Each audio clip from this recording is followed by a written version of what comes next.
সোনামুড়া মহকুমার বিভিন্ন বুথে কারচুপি হয়েছে বলে অভিযোগ করেছে কংগ্রেস। আবার শাসক দলের দাবি সবকিছু শান্তিপূর্ণভাবে হয়। এদিন সকাল থেকে মোহনভোগ থেকে নলছড়ের বিধানসভা কেন্দ্রের বুথে বুথে ভোটারদের দীর্ঘ লাইন দেখা যায়। কংগ্রেস নেতৃত্ব অনেক অভিযোগ জানালেও বিশেষ কোনো ব্যবস্থা নেওয়া হয়নি বলে অভিযোগ।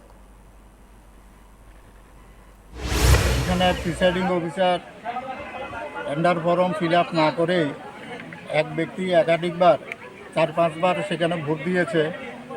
আমরা সেক্টর অফিসারের কাছে আমরা অভিযোগ জানিয়েছি এবং উনি বলছেন, প্রিসাইডিং অফিসার বলছেন যে এখনও টেন্ডার ফর্ম আসেনি। আমরা বলেছি যে টেন্ডার ফর্ম যতক্ষণ পর্যন্ত না আসে আপনি ভোট বন্ধ রাখুন।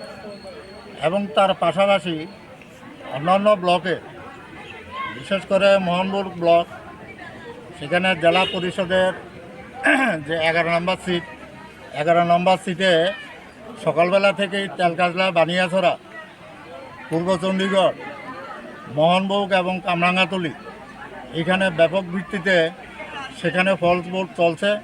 এই পঞ্চায়েতকে আগামী দিনে মডেল পঞ্চায়েত করার লক্ষ্যে এবং মানুষ সেই জায়গাতে তাদের ভোটাধিকার প্রয়োগ করছেন এবং উন্নয়নের পক্ষে মানুষ ভোটাধিকার প্রয়োগ করছেন।